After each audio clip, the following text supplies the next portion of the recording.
nanawagan ho siya na parang mag-tsa na lang tayo. Tandaan ho natin, ipanawagan natin ang tsa hindi dahil sa mga ganitong klasing bagay o political na pagtingin. Pero gusto nating mag kasi gusto nating mapabuti yung ating sistemang pampamahalaan at yung pagpapatibay ng kung anong reformang electoral at political na meron tayo. At hindi dahil sa haka-haka o yung pagtingin dahil hindi lang pumabor sa atin yung tingin nating desisyon, tingin natin, dapat na tayo magtsatsa. We don't want to push for charter change for the reasons or for the wrong reasons just because the decision of the Supreme Court did not in any way favor some interest for that matter. So nakakalungkot isipin na ganito ba kababaw yung pagtingin natin para magkaroon at magsulong at isulong ang charter change.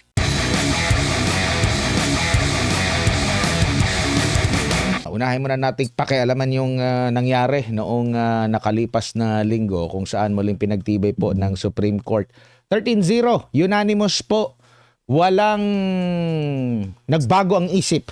Kasi ito yung final na nila dahil parang tugon ito doon sa hiling o motion ng House of Representatives na ikonsidera yung kanilang panig. Wala pong nagbago sa kanila. Ano po ang message na nakikita nyo po dito or mensahe ng naging desisyon ng Supreme Court ukol po dito at ang mga posibleng adjustment na dapat gawin ng Kamara ukol nga po sa anumang impeachment proceedings po, Prof? So una sa lahat, no, klarong-klaro kasamang Admar na unanimous yung desisyon ng Korte Suprema. So ibig sabihin nito pinagtibay nila yung kanilang desisyon doon sa nauna nilang desisyon. Makikita natin na maaaring magkaroon ng bahid o magkaroon ng ibang pag-iisip o pagbabago sa ibang mga maestrado, pero for 13-0, ibig sabihin pinagtitibay lamang nila yung naging desisyon nila doon sa naunang desisyon nila, no.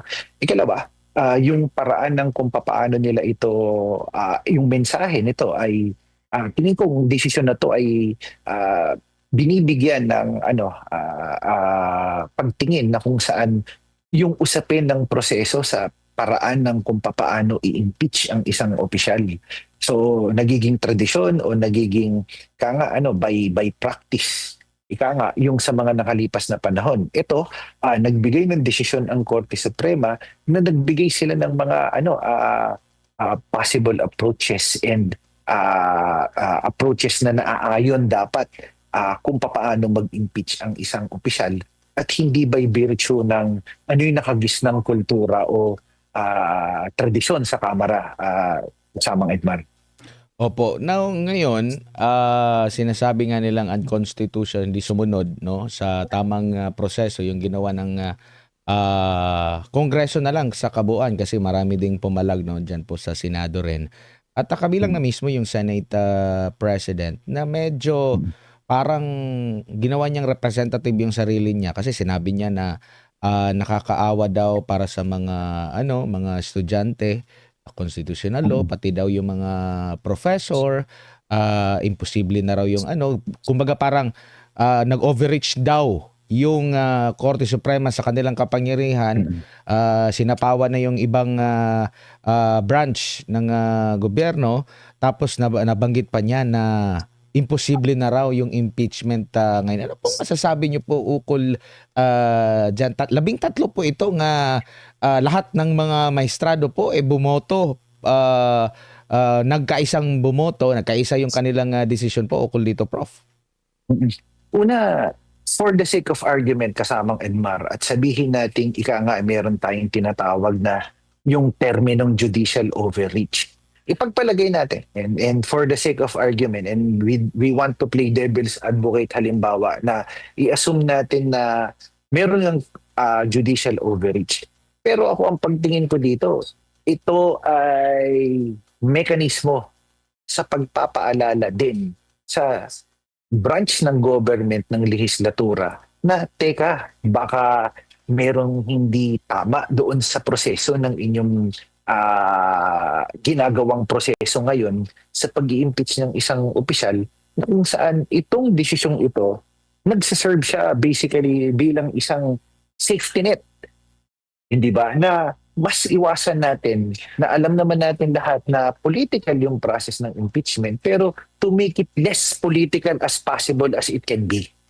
'Di ba? So kasi siyempre alam naman natin na numbers game 'yan. Pero wag naman sana na kung saan hindi dumaan sa proseso ng pagbasa. Example na lang halimbawa, yung paraan na kung 300 pahina ang nakalagay ang saad sa articles of impeachment at kinabukasan pagbobotohan niyo ito. Paniniwalaan ba ng taong bayan o ng isang tao halimbawa po na kung saan mababasa ng overnight ang 400 pahina ng isang mambabatas at magbibigay siya ng isang mabilis na desisyon paukol dito sa usaping ito. So, hindi ho ba medyo napakabigat? Ikalawa, meron ho bang nakitang klarong pagdedebate kung pag-uusapan sa kung sufficiente informed at sufficient basically in substance itong usapin ito? So, ako, let us assume that there's a judicial overreach for the sake of argument.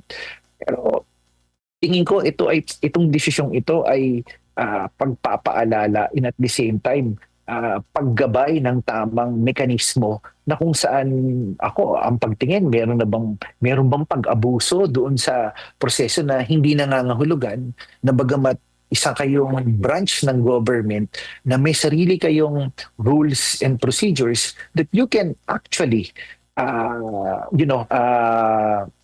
abusuhin o ika nga hindi sumunod sa tamang proseso pagdating sa inyong rules at saka procedure. So ito I think itong decision na ito ay I think a safety net if you may at pagtitibay na kung saan ang prosesong ito ay to be less political as it can be. Yun po ang aking pagtingin kasamang Edmar. Opo, tapos after po nito, kasi nga dismayado itong si Senate President Tito Soto. Nabuksan niya yung sa parang after nung parang hindi siya kontento. Sabi niya, dapat na magchatcha na tayo. Kumbaga yung mga ganitong klase ng desisyon or mga pahayag, parang dahil lang sa ganito kaya kayo magsusulong ng tchatcha. So kumbaga parang dahil lang sa emosyon, no? Ano masasabi niyo po doon sa ganong klase po ng Yun pahayag, nga po. Prof? Yun nga ho yung idadagdag kong isa, no? Nanawagan ho siya na parang mag-tchatcha na lang tayo. Tandaan ho natin, ipanawagan natin ang tchatcha hindi dahil sa mga ganitong klasing bagay o political na pagtingin. Pero gusto nating mag-tchatcha kasi gusto nating mapabuti yung ating sistema, ang pampamahalaan at yung pagpapatibay ng kung anong reformang electoral at political na meron tayo. At hindi dahil sa haka-haka o yung pagtingin dahil hindi lang pumabor sa atin yung tingin nating desisyon, tingin natin, dapat na tayo magtsatsa. We don't want to push for charter change for the reasons or for the wrong reasons just because the decision of the Supreme Court did not in any way favor some interest for that matter. So nakakalungkot isipin na ganito ba kababaw yung pagtingin natin para magkaroon at magsulong at isulong ang charter change. Ulitin natin, 13 maestrado nagkaisa, no, na pumabor sila sa isang desisyon, no, na unconstitutional nga yung naging proseso ng impeachment versus VP Sara. Mga maestrado ito na nag-aral ng mahabang panahon sa kanilang propesyon. Kung kaya't maihahambing natin doon sa mga nagsasalita, mayroon pang ganyan, no, na issue. Pero ngayon pong araw na ito, Prof, ay Constitution Day. Ngayong araw pala na ito, noong 1987 naratipikahan, ang 1987 Constitution. Ano po yung dapat na i-reflect ng taong bayan at at the same time yung mga namumuno? Lalo na po dito sa pagsandal natin sa 1987 Constitution po, Prof. Lesson na dapat nilang matutunan dito. Ang pinaka-lesson na dapat po nating matutunan sa panahon ngayon, panahon na para baguhin yung ating konstitusyon. Kasi una po sa lahat, napakatagal na ng ating saligang batas. Hindi nangangahulugan na pag inamyendahan mo yung saligang batas, masama ito. Inaamyendahan mo ang saligang batas dahil may mga provision dito na hindi na naaakma sa pangkasalukuyang panahon. At ito, mag-serve. Ibalik ko lang kanina, tama yung sinabi ko kasamang Edmar. Kung gusto natin ng reforma, baka hindi natin kailangan ng tchatcha. Baka kailangan natin is pag-amyenda ng ating saligang batas. Kung ang pupuntirihin mo, ang pinatatanmaan mo, yung Supreme Court. Di bakit hindi natin ipanukalang batas na ang pag-appoint ng mga Supreme Court judges dahil gawin silang collegial body that among themselves kung sino yung magiging justice or mga Supreme Court judges for that matter at hindi naman gagaling sa Pangulo at ang Pangulo ang mag-a-appoint. Kung gusto nating tanggalin talaga yung politika at maayos na reforma yung dapat nating tignan. So isang bagay ito para very welcoming kasi hindi lagi na naman po politika na kapag nagdesisyon ng Supreme Court, bagamat collegial sila, sasabihin na inappoint ng ganito, inappoint ni ganyan, inappoint ng ganitong administrasyon. So para matapos na ito, tingin ko mahalaga na magkaroon ng reforma na kung saan among themselves as a collegial body is to choose who will be the Supreme Court Justice or maging part ng mga membro ng legislatura ng Supreme Court pagdating sa ganyang klaseng sitwasyon. Yan nga po yung parang ipinagtataka ng ating mga kababayan na sinasabi ngayon na merong pagkakaiba yung branch of government po natin, no? Hindi pwedeng magsapawan yan, iba-iba yung kanilang kapangyarihan, pero itong mga branch of government na ito ang pumili naman sa kanila galing sa executive. 'Di ba? Nandun din yung ganun. So kung para lehitimo talaga na independent sila na institusyon, dapat alisin sa ibang bansa ba ano ba ang sistema nila ukol po diyan?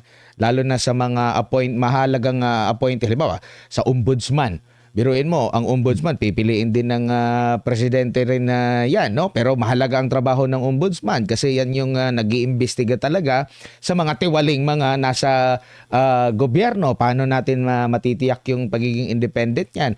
Same din sa korte, pati nga sa mga pulis, sa mga militar din po, Prof. Yun nga po yung panawagan natin, ano? Kasi kung makikita natin yung sistemang pampolitical natin dito, which is the presidential system, ay ginagawa niya ho talagang makapangyarihan ang ating Pangulo. So dapat ho, i-decongest natin yung kapangyarihan na yan, na hatiin natin o biyakin natin yung kapangyarihan na ito, na kung saan pagtatalaga ng kapangyarihan bilang head of the state, bilang either president, at ang head of the government which is basically the prime minister. So dahil dyan bumabalance yung kapangyarihan at binabawasan mo yung kapangyarihan sa iisang ulo lamang. Kasi that makes the whole presidency a very powerful position kung tinignan natin ito ng pangkalahatan. Isipin nyo may appointing powers na siya.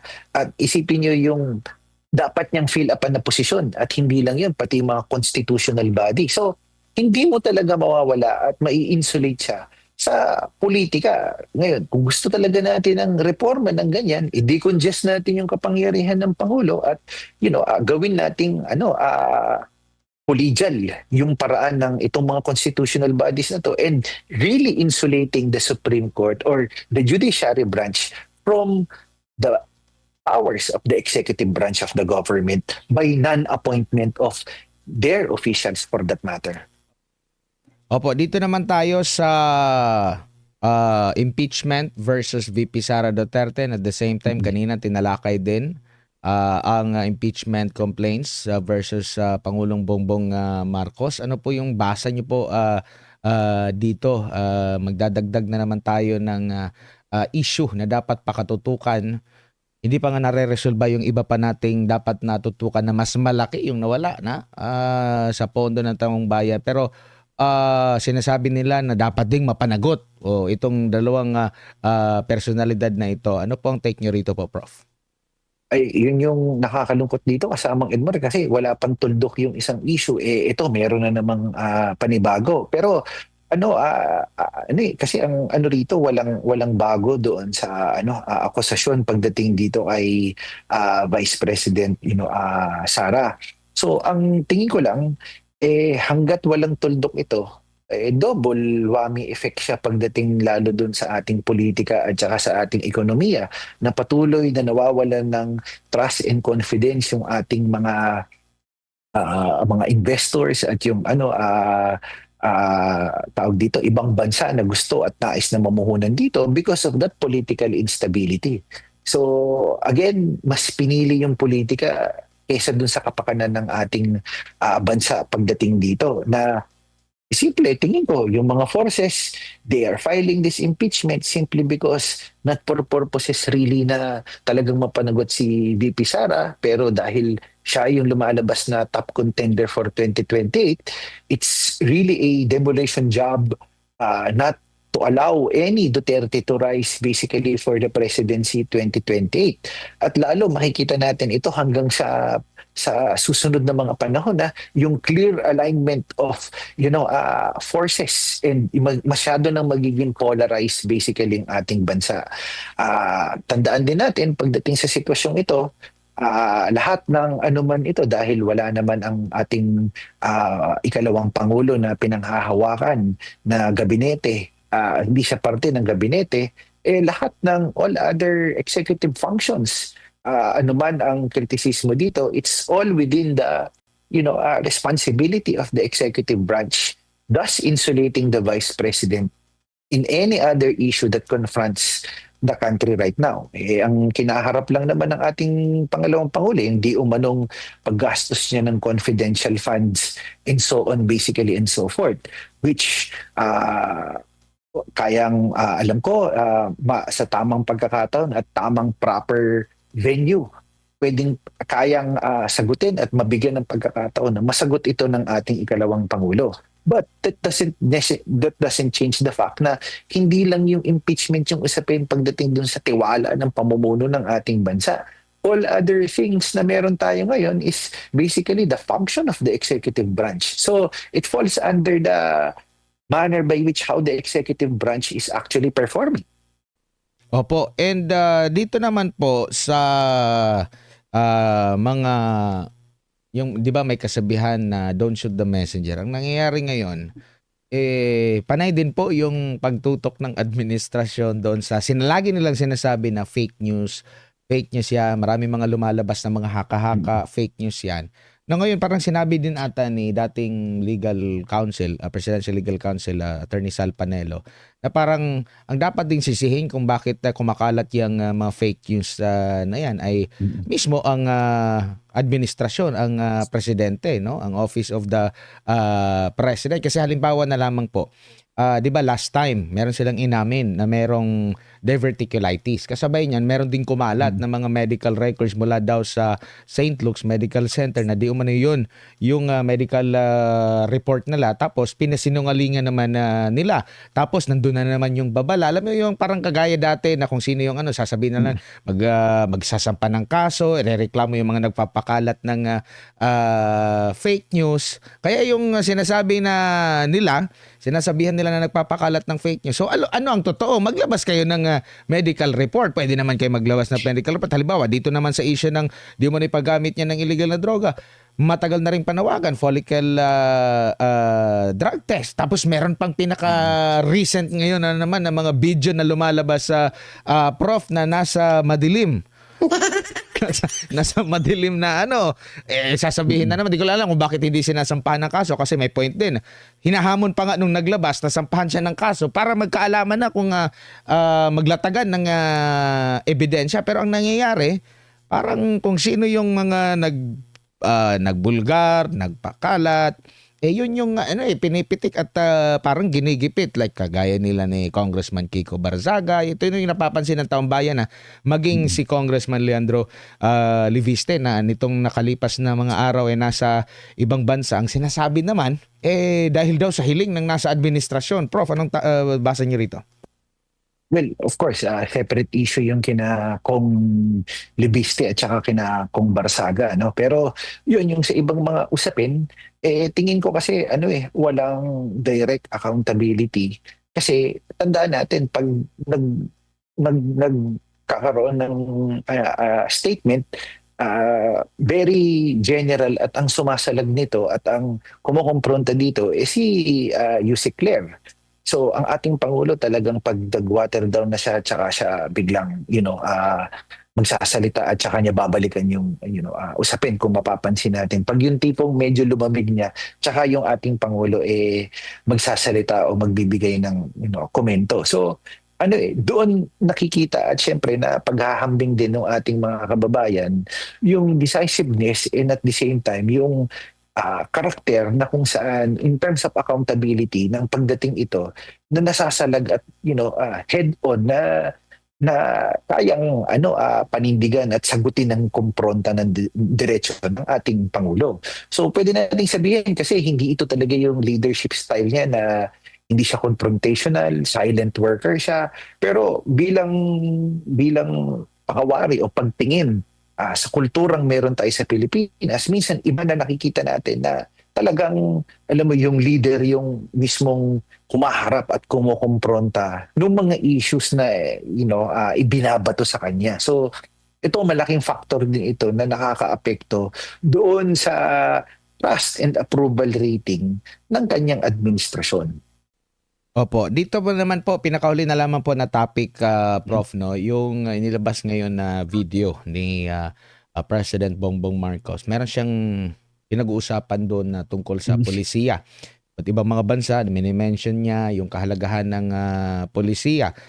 Dito rin daw, meron gagawing polisiya. Tapos, meron pa siyang hiniling sa taong bayan na ano ba ang maisasuggest ng taong bayan tungkol sa polisiya. Kumbaga, ano ba ang basa niyo rito? Kumbaga parang hindi ba siya nakikinig sa sentimiento ng taong bayan na to the point na iuulit niya ito na kung ano ang parang humihingi pa siya ng tulong or suggestion kung ano ang maipapayo sa administrasyon. So kumbaga saglit lang, hindi ba kayo nakikinig? Ang daming mga issue ngayon na gustong maresolba ang taong bayan. Still, nagtatanong pa kayo kung ano. Parang ganun po ang dating, Prof. Anong basa niyo po rito? Yun tingin ko po naman maganda yung maganda tingin ko yung adhikain ng ating pangulo na kung saan talagang gusto niyang mas maging collaborative and mas empowered po yung mga mamamayang Pilipino sa pagbibigay ng suhestyon. Pero may isang factor dito na dapat na pag-isipan natin. Yun yung hindi nare-resolba yung mga nakalipas pang issue na papatong lang siya ng papatong at hindi dahil sa pagwalang pagresolba eto may darating at may padagdag na naman. So parang mas lalong nauuyam yung ating taong bayan na parang teka, anong suggestion yung gusto mo manggaling sa amin? Ito sinasuggest na namin na meron dapat mapanagot. And of course, nakita naman natin na may mga napapanagot. Pero hanggang saan tayo dadalhin nitong investigasyon na ito at issue na ito na parang tila baga wala pang natutuldukan na sino talaga yung may accountability na dapat papanagutin. At ito na naman ito sa usaping hinihingi niya ng suggestion yung mga mamamayang Pilipino. So, parang kung ako bilang isang simpleng mamamayan at nagtatrabaho lang, parang teka, saan ba talaga? Kasi parang naghahanap na tayo ng saan sa natitirang huling taon o huling 2 taon ng kanyang administrasyon, saan ba talaga niya gustong dalhin yung bansa? Lalo na sa samot-saring issue at skandalong kinaharap ng kanyang administrasyon, hindi na ilagay yung talagang roadmap na ano yung naging mula nung siya ay umupo hanggang matapos po yung kanyang termino. Lalo na confronted tayo sa usapin, lalo na sa usapin ng ekonomiya at kung paano mapapabuti yung kalidad at antas ng pamumuhay ng ating mga kababayang Pilipino.